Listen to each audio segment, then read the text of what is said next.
Hi friends, welcome to Abdul visuals YouTube channel. మీరు ముందుగా నా వీడియో చూస్తున్న సబ్స్క్రైబ్ చేయండి. ఇలాంటి మరిన్ని వీడియోస్ కోసం పక్కన బెల్ ఐకాన్ అయితే యాక్టివేట్ చేసుకోండి.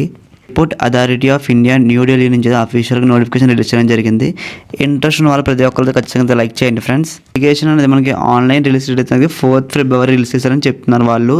అండ్ ఈ అప్లికేషన్ మనకి లాస్ట్ డేట్ వచ్చేసి మీకైతే 5th March అని చెప్తున్నారు. సో ప్రతి ఒక్కళ్ళు అప్లై చేసుకోవాలని ట్రై చేయండి ఫ్రెండ్స్. మీరు ఇక్కడ మీరు వేకెన్సీస్ పరంగా చూసుకున్నట్లయితే మీకు సీనియర్ అసిస్టెంట్ ఆఫీషియల్ లాంగ్వేజ్ వాళ్ళు చూసుకుంటే మీకు టోటల్ ఇందులో 4 వేకెన్సీస్ అని చెప్తున్నారు. అందులో జనరల్ వాళ్ళకి 1 వేకెన్సీ, ఎస్టీ వాళ్ళకి 1 వేకెన్సీ అండ్ ఓబీసీ వాళ్ళకి 1 వేకెన్సీ, ఈడబ్ల్యూఎస్ వాళ్ళకి అయితే 1 వేకెన్సీ.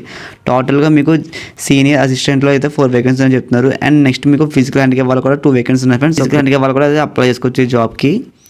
నెక్స్ట్ మీకు సీనియర్ అసిస్టెంట్ అకౌంట్స్ విభాగంలో వాళ్ళకైతే టోటల్గా 21 వేకెన్సీ ఉన్నాయని చెప్తున్నారు వాళ్ళు.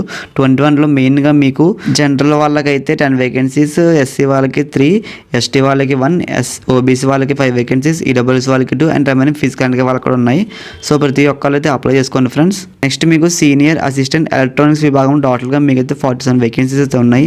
అందులో జనరల్ వాళ్ళకి 22, ఎస్సీ వాళ్ళకి 8, ఎస్టీ వాళ్ళకి 2, ఓబీసీ వాళ్ళకి 11 అండ్ ఈడబ్ల్యూఎస్ వాళ్ళకి అయితే 4. నెక్స్ట్ మీకు జూనియర్ అసిస్టెంట్ ఫైర్ సర్వీస్లో చూసుకుంటే మీకు టోటల్గా ఇందులో అయితే 152 వేకెన్సీస్ అయితే ఉన్నాయి ఫ్రెండ్స్.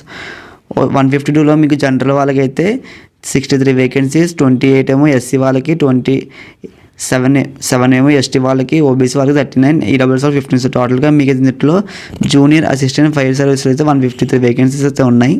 మీకు బేసిక్ పే శాలరీ మీకు 1 monthకి అయితే మీకు సీనియర్ అసిస్టెంట్కి అయితే మీకు 36,000 చెప్తున్నాం వాళ్ళు 1 month మీ బేసిక్ పే శాలరీ అనేది. దీంతోపాటు మీకు ఇంకా రూము, ఫుడ్, ట్రావెలింగ్ సో అన్నీ చూసుకుంటే మీకు ఈజీగా ఆల్మోస్ట్ ఒక 55,000 అయితే మీకు ఈజీగా అయితే వస్తుంది ఫ్రెండ్స్. ఎందుకంటే గవర్నమెంట్ జాబ్స్ కాబట్టి మీకు శాలరీస్ చాలా ఎక్కువ ఉంటాయి.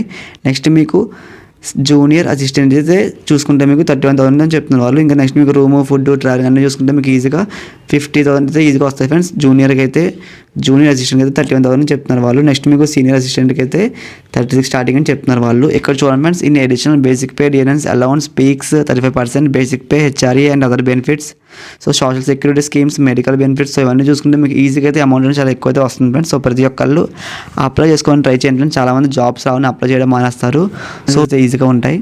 నెక్స్ట్ మీరు ఏజ్ లిమిట్ చూసుకుంటే మీకు 18 years నుంచి మీరు 30 లోపు ఉన్న వాళ్ళు ఎవరైనా సరే జాబ్కి అప్లై చేసుకోవచ్చు అండి. ఇంకా క్వాలిఫికేషన్ పరంగా చూసుకుంటే మీకు సీనియర్ అసిస్టెంట్ క్వాలిఫికేషన్ మీకైతే మాస్టర్స్ ఇన్ హిందీ కానీ ఇంగ్లీష్ అని చెప్తున్నారు. గ్రాడ్యుయేషన్ 11 ఆర్ ఇంకా ఆప్షన్ ఇచ్చారు మనకి masters in English with Hindi. So వీళ్ళు ఎవరైనా సరే అప్లై చేసుకోవచ్చు సీనియర్ అసిస్టెంట్కి అయితే. అండ్ దాంతోపాటు ఇక్కడ చూడండి మీకు in additional qualification criteria computer literacy test in MS office in Hindi. So మీకు ఎంఎస్ ఆఫీస్ టెస్ట్ ఖచ్చితంగా మీరైతే ఎంఎస్ ఆఫీస్ రావాలి ఫ్రెండ్స్. సో ఎంఎస్ ఆఫీస్ వచ్చిన వాళ్ళు అండ్ దాంతోపాటు మీకైతే minimum 2 years relevant experience in concern discipline. So మీకు అయితే ఖచ్చితంగా 2 years ఎక్స్పీరియన్స్ ఉండాలి. ఎక్స్పీరియన్స్ ఉన్న వాళ్ళు మాత్రమే సీనియర్ అసిస్టెంట్ జాబ్కి అయితే అప్లై చేసుకోండి.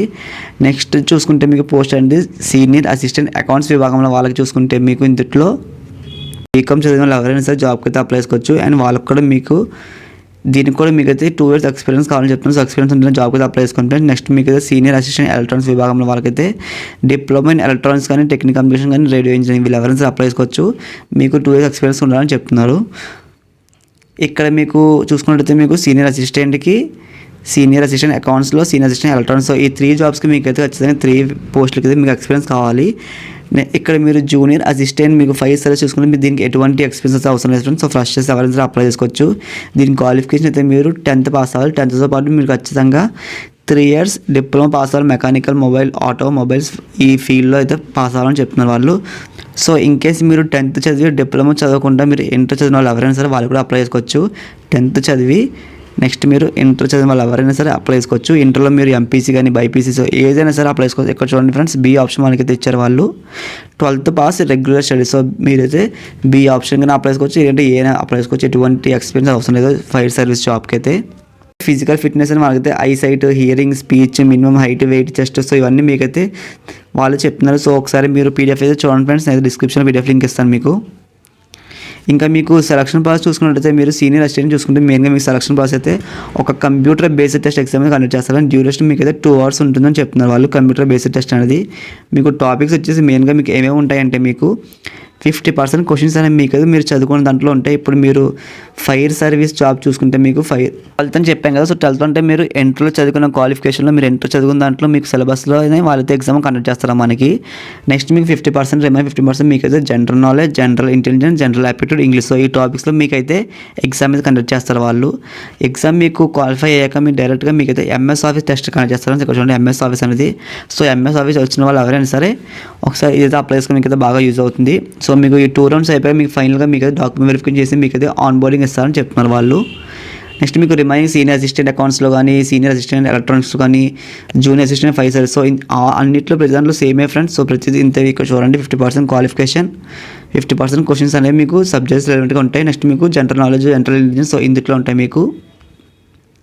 ఇంకా మీకు స్టేజ్ 2 చూసుకుంటే మీకైతే మీరు క్వాలిఫై అయ్యాక మీకు స్టేజ్ 1 అయితే మీకైతే కంప్యూటర్ బేస్డ్ టెస్ట్ అయితే ఉంటుంది. నెక్స్ట్ మీకు స్టేజ్ 2 చూసుకున్నట్టయితే మీరు ఫస్ట్ స్టేజ్ 1 పాస్ అయ్యాక మీకు ఫిజికల్ ఎఫిషియన్సీ టెస్ట్ అయితే కండక్ట్ చేస్తారు ఫ్రెండ్స్. అంటే మీకు బాడీ చెకప్స్ కానీ, రన్నింగ్ అలాంటివి కండక్ట్ చేస్తారు వాళ్ళు. ఇక్కడ చూడండి మీరు ఈచ్ టెస్ట్ క్యారీ 20 మార్క్స్ చెప్తున్నారు. ఫస్ట్ మీకైతే 100 మీటర్స్ రన్నింగ్ రేస్, నెక్స్ట్ మీరు lift carrying, sand bag to 50 meters అని చెప్తున్నారు. నెక్స్ట్ మీకు pole climbing, rope climbing, ladder climbing and descending. So ఈ ఇందులో మీకైతే ఫిజికల్ ఎఫిషియన్సీ టెస్ట్ అయితే ఉంటుందని చెప్తున్నారు వాళ్ళు. మనకైతే ఇక్కడ క్లియర్గా ఇచ్చారు ఫ్రెండ్స్. 100 మీటర్స్ అనేది మీరైతే ఒక 12 సెకండ్స్ అనేది వెళ్ళాలని చెప్తున్నారు. విత్ ఇన్ దానికైతే మీకు 20 మార్క్స్ అయితే కన్సిడర్ చేస్తారు. సో ప్రతిదీ అయితే మనకైతే క్లియర్గా ఇచ్చారు వాళ్ళు పీడిఎఫ్లో. మీకు అప్లికేషన్ ఫీజు పరంగా చూసుకున్నట్లయితే మీకు ఆన్లైన్ అప్లికేషన్ మీకు ఖచ్చితంగా మీరు పే చేయాలి. ఎందుకంటే గవర్నమెంట్ జాబ్స్ కాబట్టి ఖచ్చితంగా మీరు అప్లికేషన్ ఫీజు పేమెంట్ చేయాలి. జనరల్, ఈడబ్ల్యూఎస్, ఓబీసీ కేటగిరీస్ వాళ్ళు చూసుకుంటే మీకు ఆన్లైన్ అప్లికేషన్ మీ ఫీజు మీకు అయితే 1000 రూపీస్ ఛార్జ్ చేస్తున్నారు వాళ్ళు. సో ప్రతి ఒక్కరు పే చేయాలి friends. Only general, EWS, OBC వాళ్ళు మాత్రమే.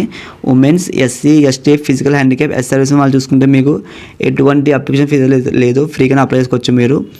డిస్క్రిప్షన్లో మీకు అప్లికేషన్ లింక్ ఇస్తాం, ప్రతి ఒక్కరు అప్లై చేసుకోండి. ఇలాంటి మరిన్ని జాబ్ నోటిఫికేషన్స్ కావాలంటే మన వాట్సాప్ గ్రూప్ జాయిన్ అవ్వండి. డిస్క్రిప్షన్ వాట్సాప్ గ్రూప్ లింక్ ఇచ్చాను. నాదైతే స్మాల్ రిక్వెస్ట్ ఫ్రెండ్స్, చాలామంది వీడియో చూసి వదిలేస్తున్నారు. ఖచ్చితంగా సబ్స్క్రైబ్ చేసుకోండి ఫ్రెండ్స్. అండ్ నాకు సపోర్ట్గా లైక్ అయితే చేయండి మీరు.